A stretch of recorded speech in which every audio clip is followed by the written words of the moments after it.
Assalamualaikum warahmatullahi wabarakatuh.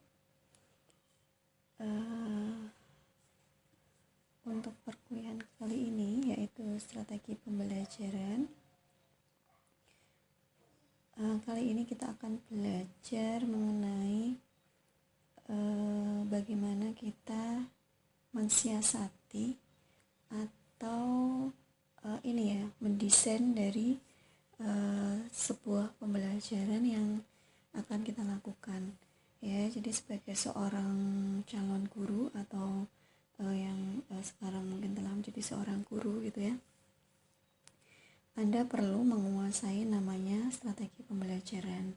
Jadi apa saja toh yang perlu kita rencanakan atau kita desain gitu ya untuk melakukan atau mengadakan suatu pembelajaran yang sesuai dengan entah itu dengan tujuan pembelajarannya, entah itu dengan karakteristik siswa, entah itu sesuai dengan kondisi atau kultur sekolah, entah itu sesuai dengan budget gurunya gitu ya. Jadi kita perlu merencanakan yang namanya strategi pembelajaran.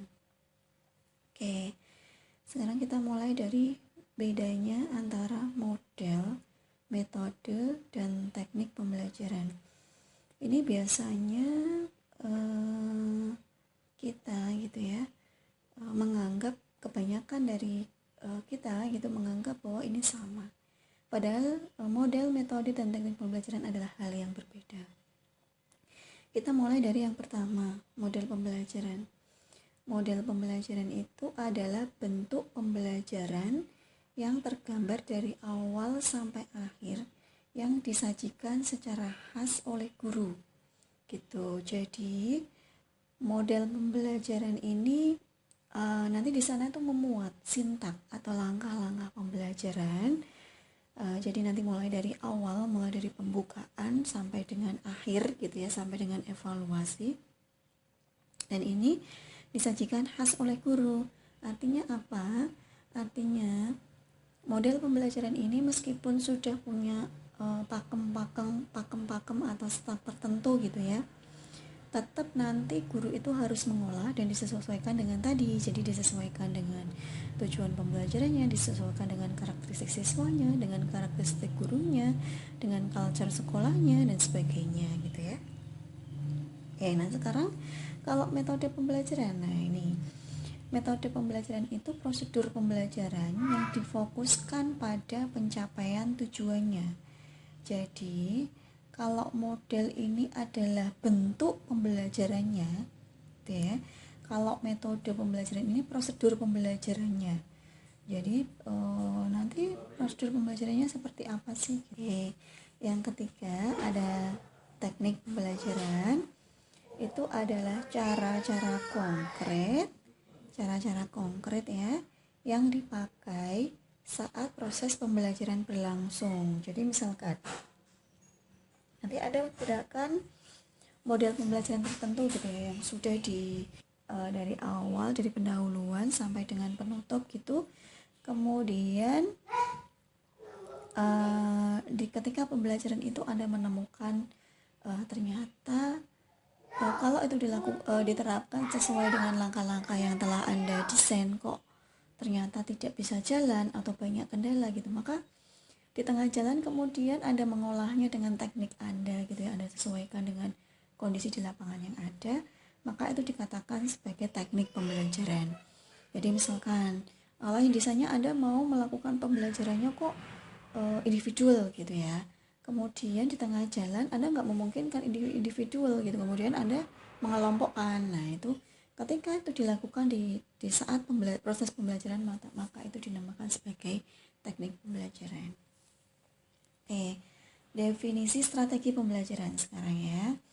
Jadi yang namanya strategi pembelajaran itu adalah cara-cara yang akan dipilih dan digunakan oleh seorang pengajar untuk menyampaikan materi pembelajaran yang bertujuan untuk memudahkan peserta didik menerima dan memahami materi pembelajaran, yang pada akhirnya tujuannya adalah pembelajaran dikuasai di akhir kegiatan belajar gitu ya. Jadi cara-cara yang dipilih atau digunakan oleh seorang pengajar. Jadi nanti di sini di mata kuliah ini kita akan belajar apa atau model-model yang bisa kita gunakan dalam pembelajaran gitu. Lalu caranya penerapannya bagaimana, aplikasinya bagaimana dan sebagainya. Kemudian strategi pembelajaran juga berkaitan dengan pola umum yang berisi tentang seperangkat kegiatan yang dapat dijadikan pedoman agar kompetensi sebagai tujuan pembelajaran dapat tercapai secara optimal. Oke, nah sekarang lalu apa yang perlu kita pertimbangkan untuk pemilihan strategi pembelajaran gitu kan? Oke. Pertimbangan yang berhubungan dengan kompetensi yang ingin dicapai, itu yang pertama. Artinya apa? Ketika sebelum Anda memilih model pembelajaran, maka yang perlu sekali Anda pertimbangkan pertama kali adalah kompetensi apa toh yang ingin dicapai. Gitu. Apakah kompetensi itu bersifat konseptik ataukah itu bersifat teoritis? Gitu. Kemudian apakah itu membutuhkan banyak latihan? Apakah itu membutuhkan banyak pengembangan diri siswa dan sebagainya. Sehingga ketika Anda sudah mempertimbangkan kompetensi yang hendak dicapai, Anda nanti akan tahu kebutuhan Anda sebagai pengajar gitu. Lalu kalau kompetensi yang seperti ini, saya butuh model yang seperti apa untuk membelajarkannya gitu ya. Oke, kemudian pertimbangan dari sudut siswa. Jadi setelah Anda mempertimbangkan kompetensi, yang kedua yang urgent Anda pertimbangkan adalah lihat siswa Anda, karakter siswa Anda gitu. Misalkan Anda mau menggunakan cooperative learning gitu kan, ternyata karakteristik siswa Anda itu termasuk siswa yang sangat aktif, sudah sangat aktif gitu kan. Nah, cooperative learning itu kan salah satu model pembelajaran yang di sana kelebihannya itu adalah mengaktifkan siswa. Padahal siswa Anda sudah sangat aktif, bahkan overaktif gitu kan. Nah, itu kan perlu dipertimbangkan. Nah, sehingga jangan-jangan nanti ketika Anda terapkan itu kelas Anda menjadi seperti tidak ubahnya sebagai pasar gitu, sangat ramai sekali, susah untuk dikendalikan dan sebagainya gitu. Maka pertimbangan dari sudut pandang siswa, yaitu dengan menyesuaikan karakteristik siswa itu sangat perlu gitu ya sebelum memilih model pembelajaran. Oke, kemudian yang ketiga, biaya yang murah gitu kan, terutama dalam hal media. Misalkan Anda merasa Anda butuh media gitu, tapi ternyata media itu really sangat mahal gitu kan. Misalkan Anda butuh simulator apa gitu kan. Nah, kalau itu tidak mungkin Anda sediakan gitu kan, Anda harus mikir gitu, harus mutar otak bagaimana Anda tetap bisa melakukan pembelajaran tapi tanpa menggunakan media-media yang cukup mahal itu, kecuali jika memang sekolah Anda support, kemudian Anda difasilitasi untuk membeli itu ya itu beda lain kasus gitu ya. Tapi kalau misalkan Anda menyediakan sendiri gitu ya, usahakan cari media yang memang mudah ditemui di sekitar Anda dan biayanya terjangkau gitu. Kemudian yang berikutnya ketersediaan media gitu. Kalau memang sekolah Anda lengkap gitu ya medianya, ya silakan manfaatkan, optimalkan, maksimalkan gitu, pakai media itu, jangan biarkan teronggok di gudang gitu ya.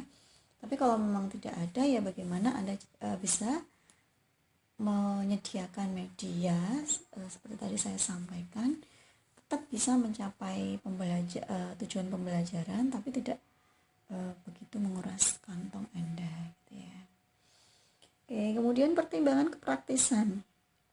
Nah, ini juga perlu dipertimbangkan. Jadi misalkan Anda tahu nih ada satu metode yang menurut Anda sangat bagus untuk Anda terapkan. Tapi ternyata itu misalkan kekurangannya dia membutuhkan banyak waktu, kemudian ribet banget diterapkan gitu misalnya. Kemudian tidak memungkinkan Anda untuk menerapkan, ya silakan pertimbangkan gitu. Jadi intinya kita membuat strategi itu kan untuk mempermudah kerja kita, ya, untuk mempermudah kerja kita dalam mencapai tujuan pembelajaran. Kalau misalkan memang strategi itu malah jadinya meribetkan kita, itu berarti melenceng dari tujuannya. Jadi yang perlu kita pegang adalah strategi itu tujuannya adalah mempermudah guru untuk mencapai tujuan pembelajaran, tidak meribetkan ya, mempermudah. Oke. Sekarang selanjutnya prinsip-prinsip penggunaan strategi pembelajaran. Nah, harus yang pertama itu berorientasi pada tujuan. Jadi, segala aktivitas guru dan siswa harus diupayakan untuk mencapai tujuan yang telah ditentukan. Gitu ya. Nah, oke. Kemudian aktivitas. Strategi pembelajaran harus selalu mendorong kepada aktivitas siswa.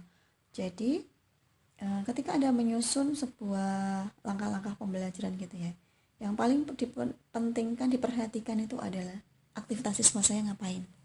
Ketika saya seperti ini, gurunya seperti ini, aktivitas kita ngapain gitu kan. Kan kebanyakan model pembelajaran sintaknya itu adalah guru gitu ya. Nah, jadi guru ngapain gitu kan. Misalkan guru membagi siswa dalam sekian kelompok, guru mengolah informasi dan sebagainya. Biasanya bunyinya seperti itu. Padahal hal penting lain yang perlu diperhatikan adalah ketika guru beraktivitas seperti itu, siswa aktivitasnya ngapain? Nah, itu yang perlu dipertimbangkan. Jadi jangan sampai guru asyik dengan aktivitasnya tanpa mempertimbangkan aktivitas siswa, gitu ya. Kemudian individualitas. Pembelajaran difokuskan kepada usaha mengembangkan setiap individu siswa. Nah, ini meskipun individualitas ini fungsinya adalah mengembangkan individu, Anda harus tetap mempertimbangkan dominasi dari kelompok belajar Anda atau kelas Anda gitu. Misalnya seperti ini. Kelas Anda itu 90% adalah sangat aktif, 10%-nya itu pasif gitu ya. Nah, ini Anda harus mencari media pembelajaran yang kira-kira bisa mengembangkan yang dominan tadi, 90% yang aktif tadi gitu. Jadi jangan karena Anda pengen meng-up yang 10%, Anda mengalahkan 90%, kebalik gitu. Anda harus mengembangkan yang 90% itu dulu, baru kemudian 10%-nya itu adalah diolah secara intensif oleh guru. Nah, itu yang benar ya. Kemudian integritas. Proses pembelajaran harus dipandang sebagai usaha mengembangkan seluruh potensi yang dimiliki siswa. Jadi, pembelajaran itu bukan hanya mengembangkan kemampuan kognitif saja, akan tetapi juga meliputi pengembangan aspek afektif dan psikomotorik. Oleh karena itu, strategi pembelajaran harus dapat mengembangkan seluruh aspek kepribadian siswa. Nah, ini yang biasanya dilupakan oleh guru ya. Kita itu punya beban untuk mengembangkan 3 hal. Ada kognitif, afektif, psikomotorik. Kita jangan terlalu kenceng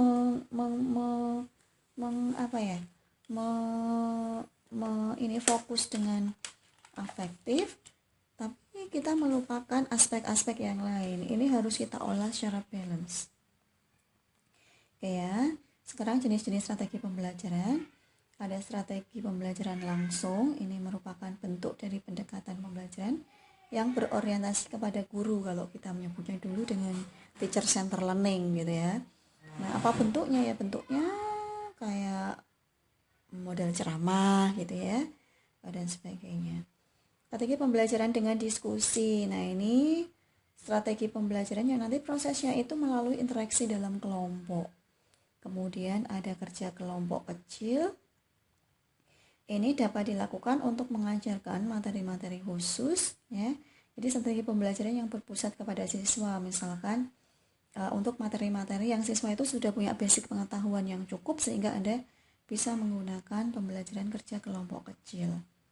Ya, kemudian strategi pembelajaran ada cooperative learning. Ini pembelajaran yang menekankan kepada proses kerja sama dalam suatu kelompok yang bisa terdiri dari 3-5 orang siswa untuk mempelajari suatu materi akademik yang spesifik sampai tuntas. Kemudian ada problem solving. Nah, ini menguatkan siswa untuk bisa memecahkan masalah secara mandiri. Kemudian ada pengajaran interaktif, artinya guru dominan dalam PPM, guru menyuruh siswa melakukan, guru bertanya jawab dan sebagainya, tapi secara interaktif gitu. Kemudian ada peer teaching, pembelajaran sesama teman gitu ya. Kemudian cooperative learning, ini sama kayak tadi secara berkelompok ya supaya. Kemudian self instruction strategis, ini seperti siswa diberikan modul, jadi siswa dapat instruksi untuk menyelesaikan masalah tertentu gitu. Kemudian pakai team teaching, ini melibatkan satu guru gitu ya. Kemudian ada kontekstual, ini lebih menekankan pada relate konteks antara materi yang diajarkan dengan kehidupan nyata gitu. Kemudian ada bermain peran, ada pembelajaran partisipasif, ada inquiry dan sebagainya. Oke, macam-macam strategi pembelajaran nanti kita akan kulik, kita akan kupas satu persatu gitu ya. Nah, tapi ini karena pembelajaran orang dewasa gitu ya, saya nggak akan mau dikte Anda dengan teori-teori itu gitu. Anda mencari sendiri, menemukan sendiri, kemudian nanti peer teaching Anda share ke teman-teman yang lain gitu ya. Jadi tugasnya ya, Anda nanti semuanya akan saya bagi dengan satu model pembelajaran gitu ya. Tugas Anda adalah Anda mencari teorinya, kemudian menyusunnya dalam paper ya. Jadi di situ ada teorinya, pengertiannya, kelebihan dari model itu, kekurangannya apa, diterapkannya aplikasinya untuk apa, langkah-langkahnya bagaimana. Jadi lengkap teori tentang model itu. Kemudian Anda susun dalam bentuk paper. Papernya itu tidak boleh lebih dari 5 halaman, jadi dipadatkan bagaimana caranya semua teori yang penting itu bisa masuk dalam 5 halaman itu gitu ya. Terus kemudian Anda buat PowerPoint-nya ya. Kemudian nanti ketika Anda ketika saya menunjuk Anda untuk presentasi, Anda presentasikan gitu ya. Kemudian yang terakhir Anda buat langkah-langkah pembelajarannya, jadi mulai dari pendahuluan, kegiatan inti dan penutup sesuai dengan teori yang Anda dapatkan gitu ya. Kemudian langkah-langkah pembelajaran ini akan Anda terapkan nanti secara offline. Jadi Anda bertindak sebagai guru yang mempraktekkan dari model yang Anda dapatkan tadi ya. Teman-teman Anda yang lain nanti bertindak sebagai siswa gitu ya. Jadi untuk strategi pembelajaran ini di semester ini tugasnya ada 3. 1. Anda mencari teori model pembelajaran yang akan saya bagikan selengkap-lengkapnya. Kemudian 2. Anda membuat PowerPoint untuk dipresentasikan kepada temannya. 3. Anda membuat langkah-langkah pembelajarannya mulai dari pendahuluan, inti, dan penutup ya.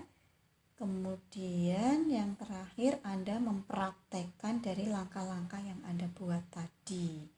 Ini di pertemuan terakhir nanti kita offline ya, itu semuanya nanti Anda akan mempraktekkan model yang berbeda gitu. Nah, Anda akan mendapatkan yang mana gitu, nanti akan saya share di grup WA gitu ya. Oke, kemudian Anda silakan kerjakan ini hari ini. Jadi hari ini Anda mengerjakan 3 tugas. Jadi teorinya dari model itu, kemudian PowerPoint-nya, dan juga langkah pembelajarannya. Hari ini harus selesai nanti maksimal pukul 18 sore gitu ya. Oke, untuk pertemuan pertama ini saya rasa cukup. Nanti tugasnya saya share lewat grup. Saya akhiri, terima kasih. Assalamualaikum warahmatullahi wabarakatuh.